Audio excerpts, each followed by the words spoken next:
I keep saying the more familiar you will be with the plants, the easier it will be for you to actually come up with a good planting plan. And you will still have to refer to the planting design principles, which we will talk about in this lesson.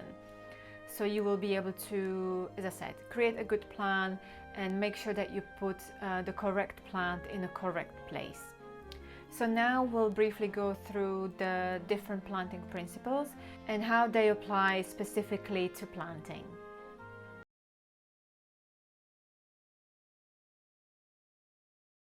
So let's first talk about the scale and proportion.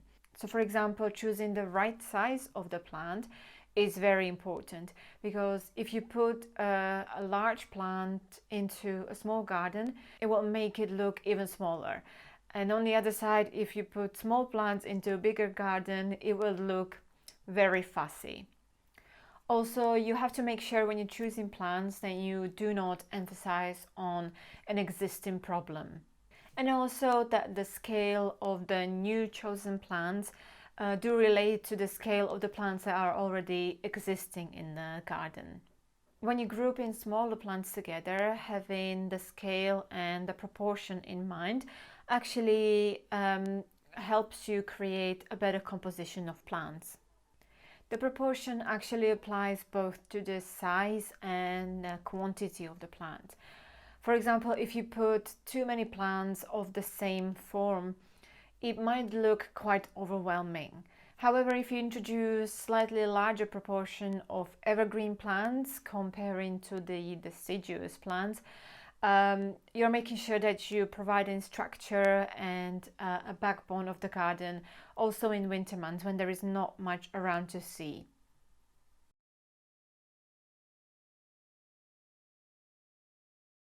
The next principle is unity and harmony, because a planting scheme that has a harmony and unity will actually create a much stronger design. And this can be easily created, for example, by repeating different colors or different plants throughout the scheme. And new plants that are added to already existing scheme should be in sympathy with the existing plants. However, if you do like to create contrast, you can do this with adding a different form or structure or color.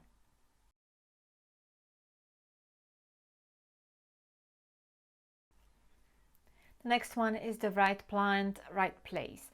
And when you're designing a garden, the designing with plants can look like the easiest thing of the whole garden design. But to be quite honest, it can be quite challenging sometimes, because a very good design can be let down by inappropriate or unsuccessful planting design. And as you do acquire more and more knowledge of your plants, you will be able to kind of bend the rules a little bit and see where you can go and experiment. But at the beginning, it's best to stick with the basics and with the rules. And there is still quite a huge scope to play with. So the key to successful planting design is to know your site and your plants very well. So make sure you understand your site, understand the condition, the soil, the sun exposure as well. And so in that case, you will create a design that will actually thrive. So make sure you do your site survey and site analysis properly. And the information that you collect there should be sufficient to provide you enough information to create a successful planting design. And this includes the following points: the type of soil, including the soil's pH, also the climate, including rainfall and also prevailing winds. Also areas of sun and shade are very important. Then you need to know about the drainage and how it will affect your design. Also about existing plants and the plants that clients do want to keep. And also the client's brief, obviously where it refers to plants. A lot of problems can occur when you put in plants that are not suited for the site. For example, you have a shaded area in the garden that you need to plant up, And make sure you put plants that do actually thrive in shade. So plants like ferns or epimediums. And then obviously you have to take into consideration whether it is a dry or a wet shade. Put in, sun-loving Mediterranean plants won't take you much further. Make sure you put plants that love the shade and the moist or the dryness of the tree, for example. And for example, it is also pointless to put camellias or rhododendrons into a site where the soil is either neutral or alkaline. And these failures will not only frustrate the gardener if your client has one, or the client, but also it will not give you a good reputation. So the golden rule here is to make sure you do your analysis properly, and that you do go with the site conditions rather than against them. And if your client, for example, has a huge passion for acid-loving plants, but you do not have appropriate soil for the garden, it is quite a nonsense to be trying to reinvent the wheel. So you can suggest maybe planting those kind of plants that I love into pots or containers, where you can just change the pH of the soil very easily just with an ericaceous compost. You may be facing a situation when the client will actually be pressuring you into using plants that you already know that will not thrive in that garden. In that case, it is very important for you to manage clients' expectations and explain why those plants are not really a good idea, and they will be pleased that you are trying to educate them and also save their money in the end. This is basically the key to a successful project. Also, it is equally important to get to know your plants. And I know this sounds like a very daunting idea now, because there is millions of them, but I promise you this will help you the most.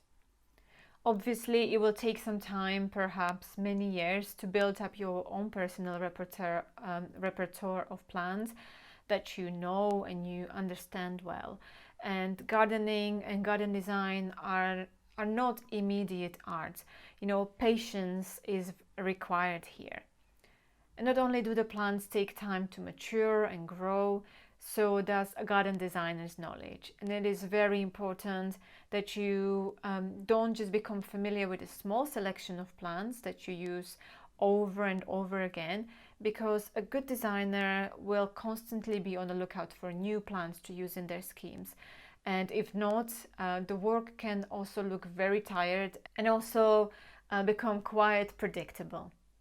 So how do you build up your plants knowledge?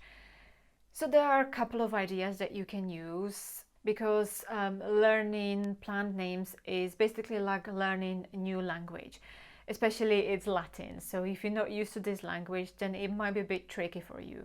But there are, as I said, a couple of ways that you can do this, and just make sure that you constantly are learning new things, constantly are facing new things, and when you're learning, repetition is the key here.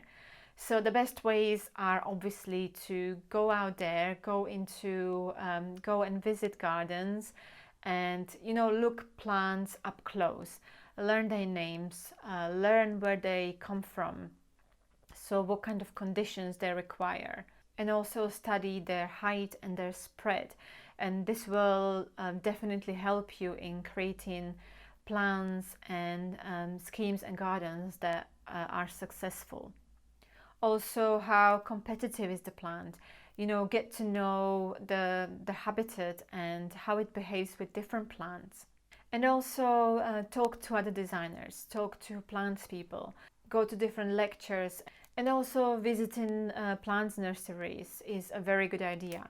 And talk to the experts, they know their plants very well.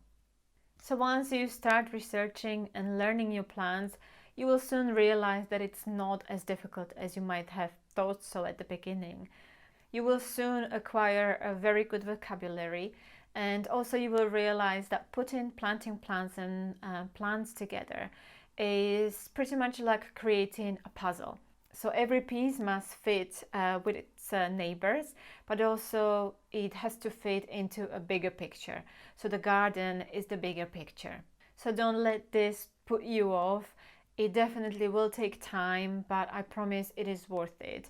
And in no time you will have some sort of plant list that you will be confident enough to use, and you will just keep adding the plants to compile bigger and bigger plant lists. I hope you enjoyed this lecture. If you do have any questions, again, do not forget you can always contact me, and I'll see you in the next one.